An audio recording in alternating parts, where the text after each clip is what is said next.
जय हिंद बच्चों, सभी का मैथ अड्डा शिक्षण पे स्वागत है। जो आज हम कक्षा 10 के प्रश्न 6.3 के बारे में अध्ययन करेंगे। जो बच्चों हमने पिछली वीडियो किया था, मैं आशा करता हूं कि आपको वो वीडियो अच्छे से समझ में आया होगा।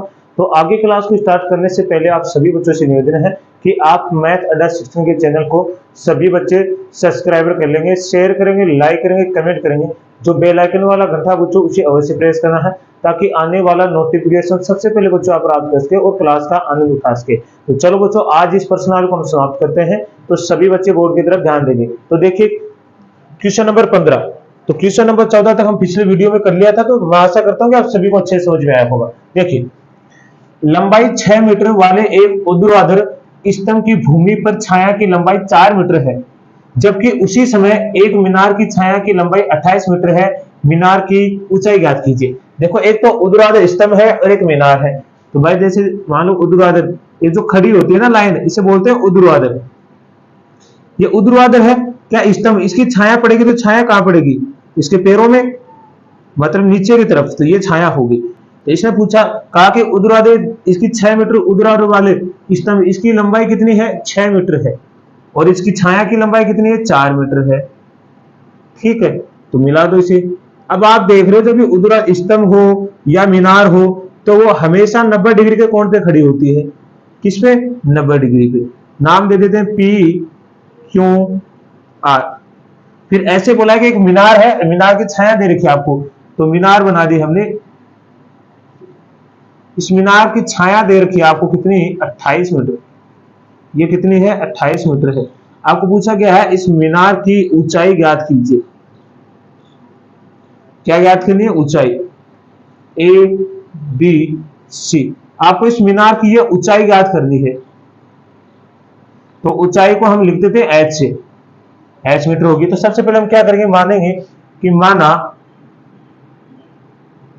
यहां सीधा हल ही लिख लो, या दिया दया नहीं लिखना है, हल। माना मीनार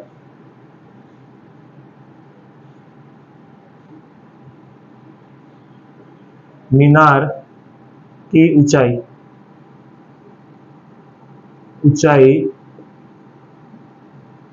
एच मीटर है। अब देखो बच्चों, जब भी इनकी भुजाओं का अनुपात बराबर करेंगे, देखो इन दोनों त्रिभुजों का हम, तो भुजाओं का अनुपात करने से पहले इन दोनों त्रिभुजों को हम क्या करेंगे? समरूप सिद्ध करेंगे। क्या करेंगे? समरूप। तो उससे पहले देखो, जब भी मान लो कि यहां पे सूर्य है, ठीक है, अब जैसे सूर्य का प्रकाश पड़ेगा, तो आप तो जानते हो कि धरती पे जैसे प्रकाश पड़ेगा तो समान रूप से पड़ेगा। तो समान रूप से पड़ेगा तो इसका मतलब जैसे प्रकाश पड़ेगा तो वो तिरछा पड़ता है। तो ये वाला कोण और इस स्तंभ का, मतलब इस मीनार का कोण, दोनों बराबर होंगे, क्योंकि जब भी यहां भी तो जो भी प्रकाश पड़ेगा तो वो समान रूप से पड़ेगा। और जो स्तंभ की छाया है और जो ये हमारे ऊर्ध्वाधर स्तंभ की छाया और मीनार की छाया, वो समान होगी। क्यों भाई? जो समान रूप से प्रकाश पड़ रहा है तो इनका ये जो कोण है वो क्या होगा? बराबर होगा। दूसरी आप देखोगे कि इसका ये वाला कोण बी और कोण क्यू, ये क्या है? 90 डिग्री है। तो हमारे पास एक कोण तो आर बराबर हो गया, एक कोण हमारे पास आर हो गया सी के बराबर, कोण क्यू होगा बी के बराबर। तो अब समरूप में हमें दो ही कोण बराबर करने होते हैं, फिर हमारा काम हो जाता है। तो यहां से आप लिखोगे कि त्रिभुज पी क्यू आर और त्रिभुज ए बी सी में, तो यहां से हम लिखेंगे कोण आर बराबर कोण सी, ये तो बराबर है। दूसरा आप लिखोगे कोण क्यू बराबर कोण बी, क्या है? 90 डिग्री है। तो हमारे दो कोण बराबर हो गए, तो हम लिखेंगे अतः कोण कोण समरूपता कसौटी से त्रिभुज पी क्यू आर समरूप है त्रिभुज ए बी सी के। अब जब दोनों त्रिभुज समरूप है तो इनकी भुजाओं का अनुपात बराबर होगा। तो इस त्रिभुज की आएगी भुजा पी क्यू और उस त्रिभुज की भुजा का अनुपात कौन सा आएगा? A B. इस त्रिभुज की भुजा होगी हमारे पास क्यू आर, तो उस त्रिभुज की भुजा होगी हमारे पास बी सी। लिखेंगे समरूप त्रिभुजों की भुजाओं का अनुपात ठीक है, समरूप त्रिभुज की भुजाओं का अनुपात क्या होता है, बराबर होता है। तो यहां से देखो पी क्यू का मान आपके पास कितना है, पी क्यू 6, और ए बी का मान कितना आपके पास, ए बी एच। ऐसे आपके पास क्यू आर का मान कितना है 4, और ऐसे आपके बी सी का मान कितना है 28। तो जरा देखिए 4 एकम 4 और 7 चौके 28, तो आपके पास क्या आया 6 बटे एच बराबर 1/7। तो वजन गुणन करोगे यहां से तो आपके पास आएगा एच बराबर 6 गुणा 7, तो कितना आ गया 42 मीटर। तो यहां से आपके पास मीनार की ऊंचाई क्या आ गई, तो आप लिखोगे अतः मीनार की ऊंचाई, मीनार की ऊंचाई कितनी है आपके पास 42 मीटर है। ठीक है, यही हमारा आंसर होगा। तो मैं आशा करता हूं आप सभी बच्चों को क्वेश्चन अच्छे से समझ में आया होगा। तो स्क्रीनशॉट लीजिए, फिर इसका अंतिम क्वेश्चन करेंगे प्रश्नावली का। चलिए बच्चों अगला क्वेश्चन देखिए, क्वेश्चन नंबर 16 क्या लिखा है, एडी और पीएम त्रिभुज एबीसी और पीक्यूआर की क्रमशः माध्यिकाएं हैं, जबकि त्रिभुज एबीसी समरूप है त्रिभुज पीक्यूआर के, तो सिद्ध कीजिए कि एबी बटे पीक्यू बराबर है एडी बटे पीएम। तो सबसे पहले हम त्रिभुज बनाएंगे, एक त्रिभुज हमारे पास ए बी सी और दूसरा त्रिभुज आपके पास पी क्यू आर। तो यहां से हमारे पास जो एडी है मतलब एडी, ये हमारे पास क्या है माध्यिका है, इस त्रिभुज की ये एडी होगी, और पीएम, तो पीएम पी क्यू आर त्रिभुज की क्या है माध्यिका है। ठीक है, अब जब ये माध्यिका है, जब ये त्रिभुज क्या है एबीसी की त्रिभुज की जो माध्यिका एडी है, तो हम क्या ऐसे लिख सकते हैं कि एडी बराबर सी डी। ठीक है भाई, जब माध्यिका तो ये दोनों वाले भाग बराबर होंगे कि नहीं होंगे, ऐसे ये वाले हम लिख सकते हैं कि जैसे क्यूएम है वो बराबर है आरएम के, है कि नहीं है। अगर ये बराबर है तो फिर आगे से हम सिद्ध कर पाएंगे कि ये अनुपात जो होता है वो बराबर होता है। तो सबसे पहले आपको क्या करना पड़ेगा, इन दोनों त्रिभुज को क्या करना पड़ेगा, समरूप करना पड़ेगा। देखो AB इसकी भुजा है, PQ इसकी है, AD इसी की है और PM भी इसी की है। तो ये दोनों त्रिभुज अगर समरूप हो जाते हैं तो भुजाओं का अनुपात हम आसानी से बराबर कर देंगे। तो आपको दिया है, सबसे पहले आप लिखोगे दिया है, क्या दिया है कि आपको दिया है कि त्रिभुज ABC समरूप है त्रिभुज PQR। जब ये दोनों त्रिभुज समरूपी हैं तो इनकी भुजाओं का अनुपात भी बराबर होगा। तो आप लिखोगे AB बटे PQ, इस त्रिभुज की AB भुजा इस त्रिभुज की PQ भुजा के अनुपात के बराबर हो, अनुपात में है। दूसरी इस त्रिभुज की BC है तो उस त्रिभुज की क्या होगी QR, इस त्रिभुज की अगर AC है तो उस त्रिभुज की क्या होगी PR, बराबर हो गया। समीकरण नंबर 1 दे दो इसे। ऐसे ही आपको क्या करना है कि यहां से आप लिखोगे कि जो AD है त्रिभुज ABC की माध्यिका है, अतः आप लिख सकते हो कि जो BD है वो बराबर है किसके, CD के।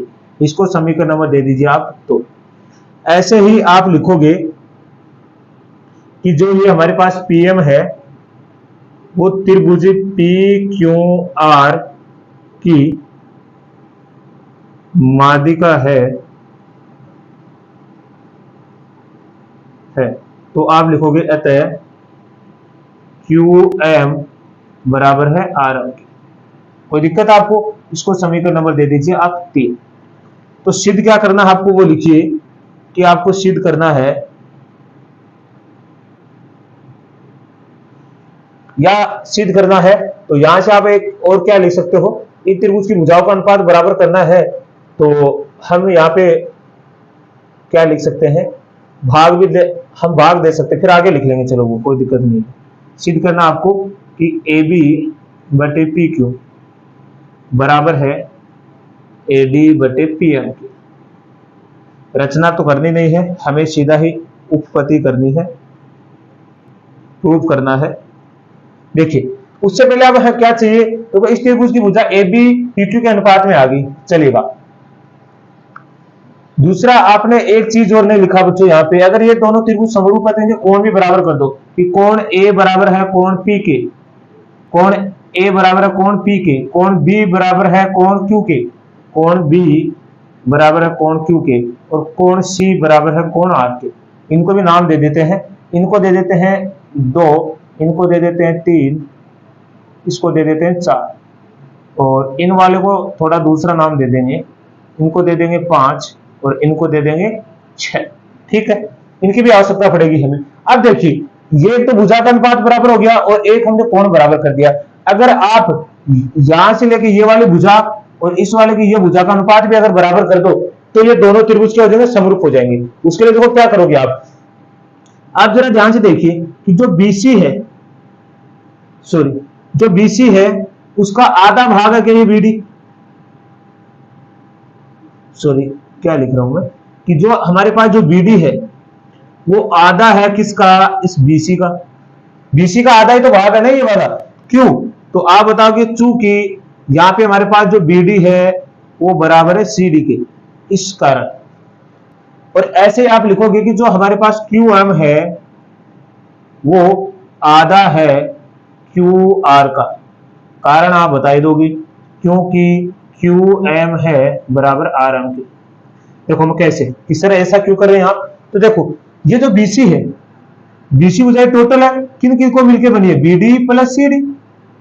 हाँ भाई बनी है, लेकिन हमें तो सिर्फ BD चाहिए, तो मैं इस BD के स्थान पे CD के स्थान पे BD रख सकता हूं क्योंकि दोनों भुजा बराबर है।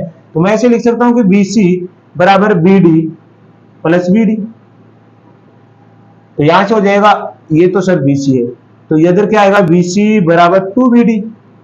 बस इस 2 को मैंने इधर भेजा तो BD बराबर कितना आ गया, 1/2 BC। क्या दिक्कत है आपको, सही है कि नहीं है? या फिर आप ऐसे भी तो लिख सकते हो BC बराबर 2BD हो जाएगा, बात तो एक ही है। तो इस तरह आता है ये, है ना, तो आपको दिक्कत नहीं होनी चाहिए, बिना प्रूफ के आपको बताया नहीं जाएगा। यहाँ पे देखो ये समीकरण हो गया आपके पास 6 हो गया, तो ये हो गया 7 और ये वाला हो गया आपके पास 8। तो आपको क्या करना है, पहले लिखोगे कि समीकरण 7 में समीकरण 8 का भाग देने पे अगर दिखाई नहीं दे रहा तो मैं बोल रहा हूं ना, तो यहां से क्या आएगा, BD बटे QM बराबर आएगा 1/2 BC बटे 1/2 QR। तो भाई 1/2 से 1/2 कट गया, तो आपके पास क्या आएगा, BD बटे QM बराबर है BC बटे QR। इसको समीकरण नंबर आप दे दीजिए 9, 7, 8, 9। अब जरा देखिए समीकरण 1 और समीकरण 9 में देखिए, देखो ये BC है, इस BC के बराबर में क्या लिख सकता हूं भाई, BD बटे QM। तो यहां से मैं लिखूंगा कि AB समीकरण 1 और समीकरण 9 से आप लिख सकते हो कि AB बटे PQ बराबर है किसके, BD बटे QM। हमें इसी की आवश्यकता पड़ेगी, तो इसे समीकरण नंबर दे देते हैं 10। हो गया हमारा काम। अब देखो 2 भुजाओं का अनुपात बराबर कर दिया आपने और एक कोण बराबर कर दिया, देखो किसे, समीकरण नंबर 3 से। तो हो गया ये दोनों त्रिभुज समरूप हो गए, ये हो गया तुम्हारा उत्तर आ गया। एक बार आप यहां तक स्क्रीनशॉट ले लीजिए, इसको मैं थोड़ा मिटाऊंगा, ठीक है, तो स्क्रीनशॉट आपने ले लिया होगा। देखिए तो यहां से आप क्या लिखोगे आप कि त्रिभुज कौन सा है, ABD और त्रिभुज है PQM में आप लिखोगे कोण B बराबर कोण Q। तो आप बताओगे कि सर ये समीकरण 3 से, ठीक है। दूसरा लिखोगे AB बटे PQ बराबर है BD बटे QM।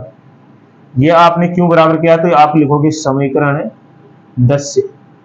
अब देखो 2 भुजाओं का अनुपात बराबर हो गया, कोण बराबर हो गया, तो आप लिखोगे अतः SAS समरूपता कसौटी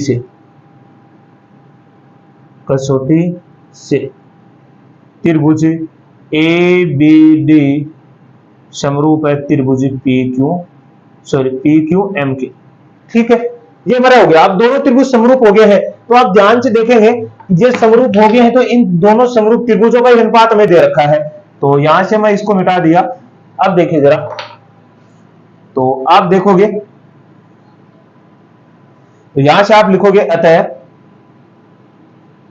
इसकी AB भुजा, इसके हमारे पास PQ है, बराबर इसकी AD और इसकी हमारे पास PM है। भाई इस त्रिभुज की भुजा, इन दोनों को जो समरूप किया, तो इस त्रिभुज की AB और इसकी PQ का अनुपात, इसकी माध्यिका AD और इसकी माध्यिका PM की अनुपात हो गया। तो आप लिखोगे समरूप त्रिभुजों की भुजाओं का अनुपात बराबर होता है। ये तो है, वैसे ये तो आपको सिद्ध कर लाना था, वैसे इतनी सीधा क्यों बच्चों, ये तो प्रूफ करना था हमें। देखो क्या AB बटे PQ, AD बटे PM, कितना आसान क्वेश्चन था। तो मैं आशा करता हूं ये क्वेश्चन आप सभी को अच्छे समझ में आया होगा। तो बच्चों आज हमने क्या किया कि प्रश्नावली 6 के पूरा अध्ययन कर चुके हैं हम। तो आप सभी को ये 6 की प्रश्नावली अच्छे से समझ में आई होगी। फिर भी अगर आपको कोई दिक्कत आती है, तो प्रॉब्लम आती है, तो कमेंट के माध्यम से उसे बताना है। तो आज के लिए हम इतना ही करेंगे। तो सभी बच्चों को मैथ अड्डा शिक्षण की तरफ से धन्यवाद।